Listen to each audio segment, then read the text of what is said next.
you hear me? People are good and carpe diem. That's a good way to start. So first of all, it's great to see so many women here in this Man Valley, because when I was first induced, just hang on ladies, don't get offended. When I was first someone was talking about this event, I thought they were calling it the Dude Lectures. And I thought it was going to be all, you know, men and like power tool demonstrations and stuff. So it's great to see that there's a bit of equality and a diversity of ideas, and it's great. So the other thing I want to say before I start is throughout this process, I wrote about 7,000 pages of notes, mostly about 2 in the morning on writing emails to myself. And then when I looked over them, there was a whole bunch of sort of general principles that I had, and sorry, I've forgotten the guy who did the spreadsheets earlier, gave us sort of a little bit of a list at the end of his talk.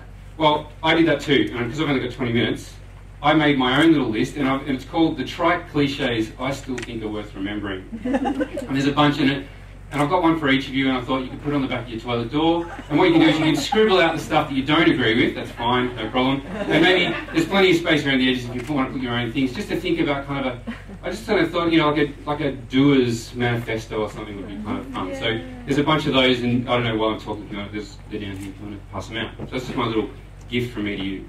So my name's Marcus Veerman, and I'm a kind of a serial inventor, hacker, maker. I've made a lot of my own furniture, I've made a lot of everything. I've fixed coffee machines, and I'm always tinkering on lots of things. I just want to start with a little poem. I heard this about 15 years ago. My heart wants roots, my mind wants wings, cannot bear their bickerings. That sums up a lot about me, and it might sum up a lot about you.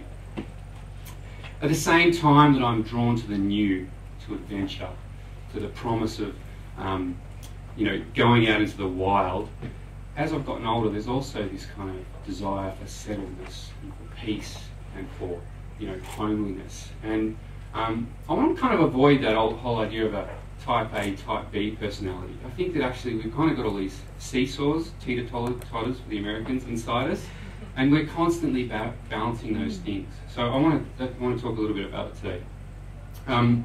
The wrestle between my roots and my wings, and also how not to lose your mojo throughout life.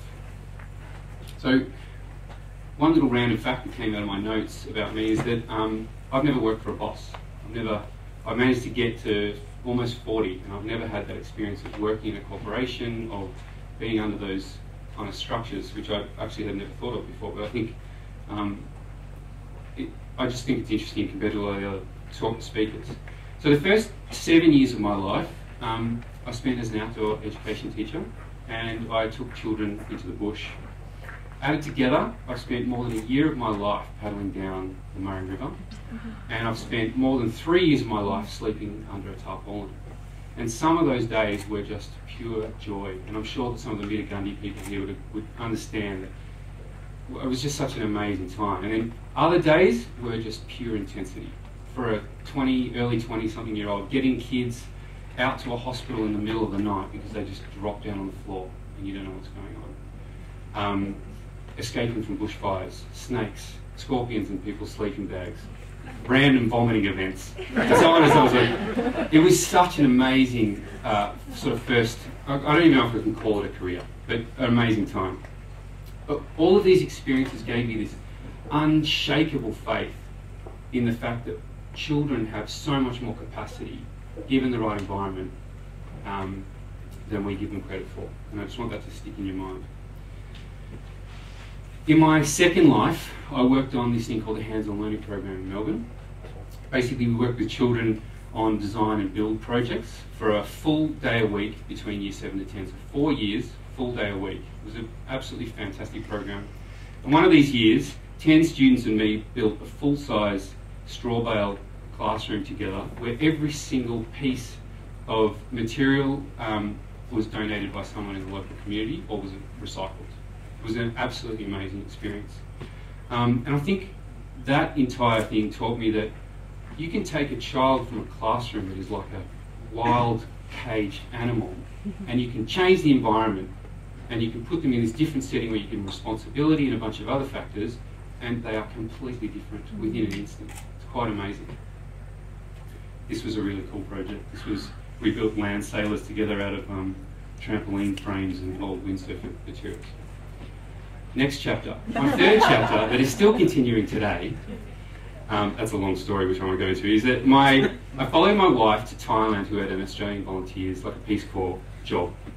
And it was there that I was asked a small favour to build a playground, which seemed insignificant at the time, but completely changed my life. But I'll talk a bit more about that in a minute. That was the first playground I built. It was a icosahedron natural thatch dome with motorbike tyre tunnel. The fourth and concurrent chapter is a guy who I didn't expect to get emotional. I've been in America and I came straight here and I haven't seen him for 2 weeks. He's the love of my life. And what Dennis said was so beautiful. No one's ever loved me more. Anyway. So that's the context that I'm coming from. These are the 4 chapters I've had so far. And I want to talk about something a bit different to other people, I hope. And that is, when you've got an idea that works, how do you keep it working?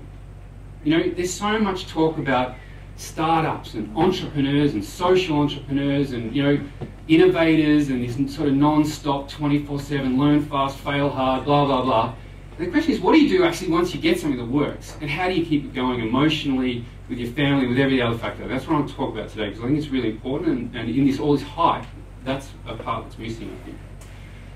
I think, just to add into that, in the last 24 hours, there's been this amazing kind of, you know, we've heard about pleurisy, we've heard about 10 bouts of malaria between you guys, we've heard about all these other things, and we just sort of skipped over those things, and they're very important parts of the story that are worth kind of, for some of the younger people here or people starting up, that these are things, you're going to face these things. So, back to my Thailand story. After finishing the first playground, a local principal who worked with this Darang community, this is just a ceremony they had at school. These girls were just, they actually wove all their own skirts, and these belts were, there was some belief about them being pulled up to the sky by this guy, and if they wore these belts they could sort of tie them down to earth. This local principal asked if I could build a playground at this school, and then, which I did. And then fast forward a year later, we were building a custom playground every 2 weeks, leapfrogging from one to the next and backwards and forwards in a bunch of communities on the Thai-Burma border from local and recycled materials. Every day we were creating something new, something sculptural, something artistic. It was just an absolutely incredible time of just creative thinking and workshopping, and we could just do it over and over again. And I had an amazing team of locals and international architects and artists, and it was incredible. But something that will stay with me is those opening days, the wonder on these kids' faces. I've got, you know, hundreds of kids' faces in my mind who had that experience of just, this is my place. This is the place where I can express myself. So this is one of our hairy domes. This was a bit of a later on project. So 7 years on, Playground Ideas improved the learning and wellbeing of over 350,000 kids in the developing world. Amazing, creative, beautiful kids like my little Amy.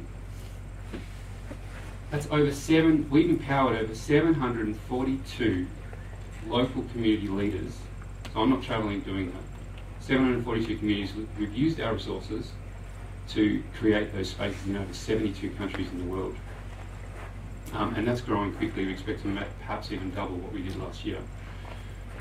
We're no longer a startup, and I'm really proud of what we've done, but it hasn't been an easy road, and that's what I want to talk about. So back to Thailand. This life of non-stop projects, plus the GFC hitting right in the middle and slashing the small amount of Australian dollar funding we had, started taking its toll. And then in late 2008, I did a side project going back to my outdoor ed days, and I took a group of 16 kids to Madagascar. It was a month-long trip, and it really went to bad town.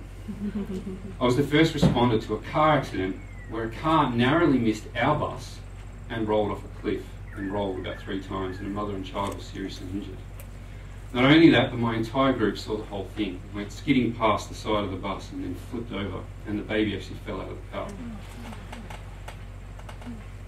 not surprisingly, but one kid just went automatically into a panic attack, and it was just a traumatic experience, and I was in charge of this whole thing, and very exhausted at the time. A week later, I picked up a stomach bug and had green diarrhea for about 3 weeks, which is the majority of the trip. And then when we were walking after we caught some rickshaws through a market, our group was cornered by 2 rickshaw drivers, thugs, who tried to rob us. It was pure exhaustion and quite traumatic, and I came back to Thailand feeling absolutely wrecked. After I returned, the projects were still continuing every 2 weeks, and it's still amazing. Like, this is the strange thing that was going on at the same time. And in early 2009, over the following 6 months, I got dengue fever, influenza type B, had my appendix out, and my guts just didn't really work anymore. Interesting to sort of hear your story. The thing is, at the time, all of this kind of just seemed like par for the course if you wanted to work in the areas and poverty and those kind of things. But there was one symptom that I couldn't shake. I just couldn't smile for photos anymore. I couldn't genuinely give you a smile. I just had my bio photo taken. I was just thinking about the story. It's hard to explain, but it was like my smile muscles just were betraying me. It's like something was going on inside and I wasn't aware of it. I was loving what I was doing, but I was losing my mojo. So in mid-2009, I had a team together and it came time for us to leave. And we were luckily completely free.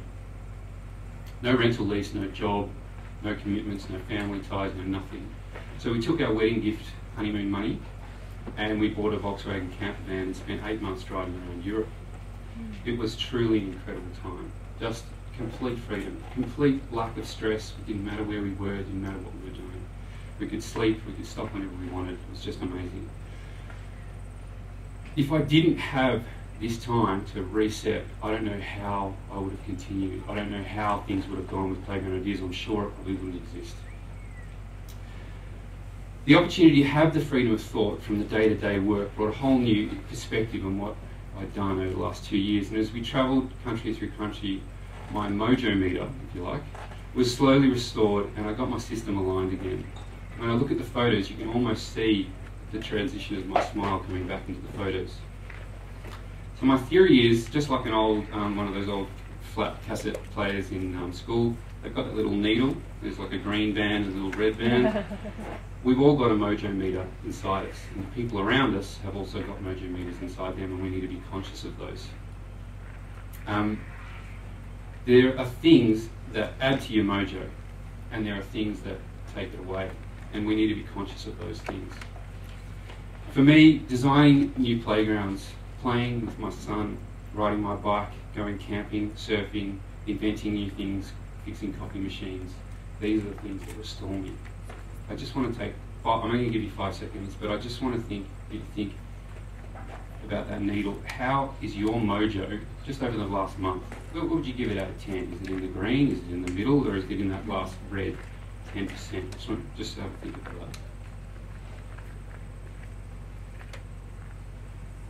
The next thing is, I want you to just, you can write it down if you want, or you can just think about it. What are those things that restore your mojo? What are those things? Just maybe think of 2, 3, 4, it might be 10 things. And how often are you doing them? How often are you nurturing that part of you? Now, this is something you may or may not have thought of. What are the mojo restoring things for the people around you? Your partners or your children? Because I think personally we also need to seriously consider, as sometimes very busy doers, that if you've got a partner with their mojo meter in the red, you're in trouble. Okay? Because that is going to affect your ability to do what you want to do. This was our van. It was awesome. That was in Romania. Incredible. So what I've realised, I'm not sure if I can actually communicate this clearly enough, but what I've realised was that what I was doing in Thailand with kids was actually reflected in the work that I was doing in myself in Europe, and the work that I want you to consider in yourself. What I needed, which I didn't realise until recently, was that I needed time to play. And I don't mean a giant, what are those big dots on the floor? What's that game? I don't mean like a giant twister thing in the cafeteria of your corporate office. I mean the technical definition of play, which is freely chosen, self-directed activity. That means time and space for you to be who you are, for you to be you. And this is a massive problem, I think, something that's completely not really being talked about with both adults and children. In many children's busy lives, free play has been largely removed from their lives.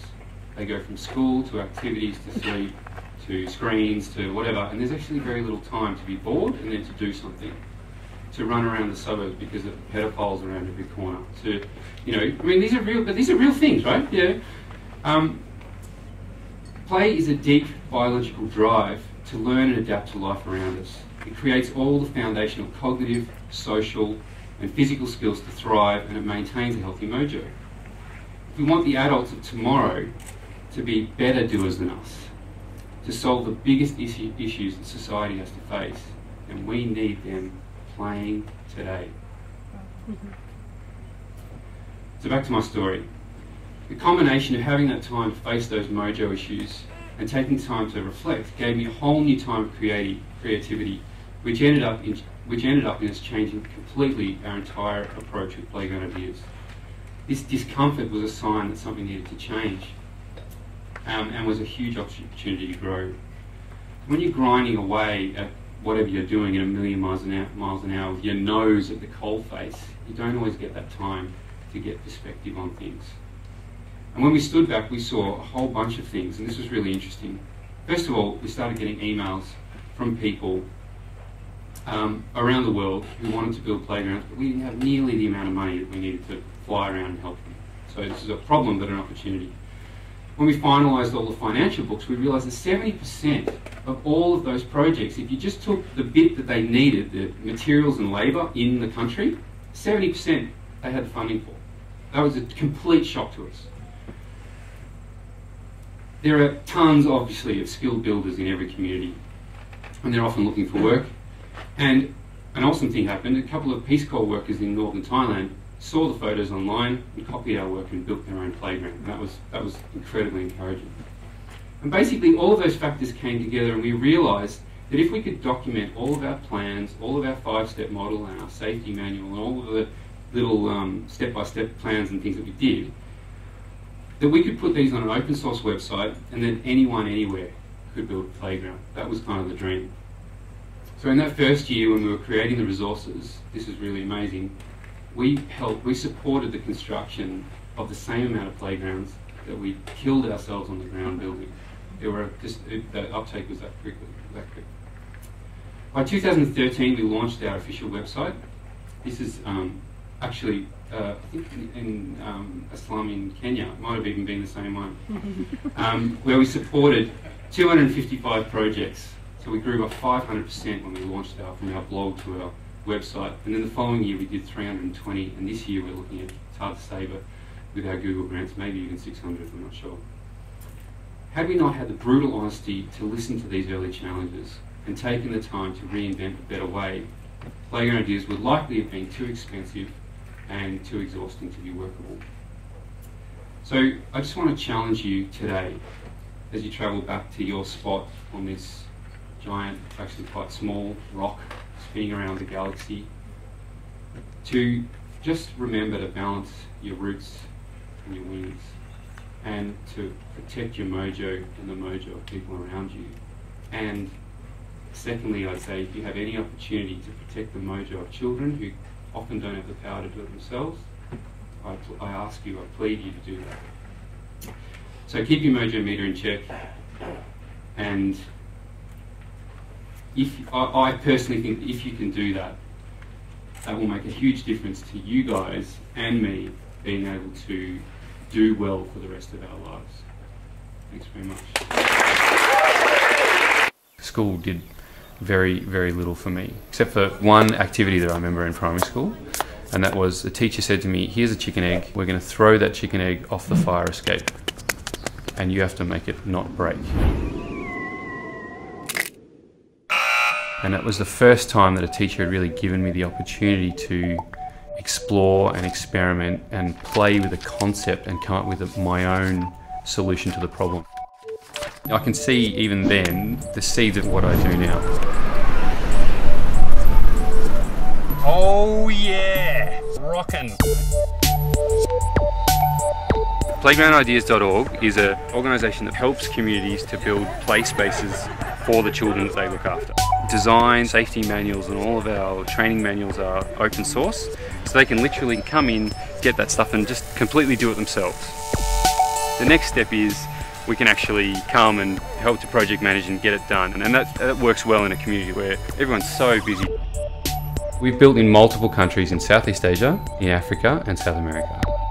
Play is an essential learning tool. There's just thousands of pages of evidence of children having better concentration, having better attendance. Play for a child is like a Swiss Army knife. They can essentially pull that out of their back pocket and take out one of these social, cognitive, emotional, physical tools to learn and grow and develop. What I brought to this site, other than my clothing, was a utility knife. That's it.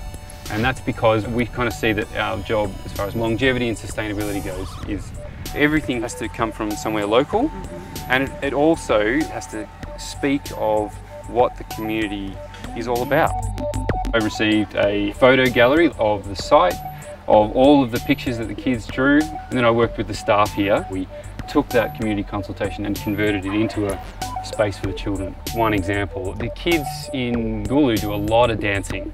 So this space, this pile of earth that doesn't look like much at the moment, will become a stage. So there'll be dancing and singing all in the shade in this beautiful spot here.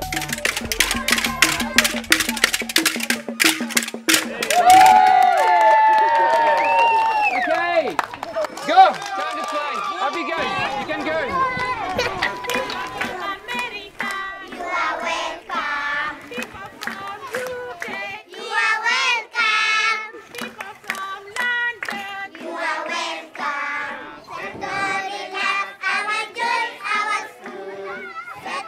There's 250 children here who are going to be happier, healthier, safer children, and that's going to spread out to their parents, and that's going to spread out to their community. To be part of creating a beautiful space that children are going to use for years to come, it's a great gift. Just to see those kids smiling, this house party right here.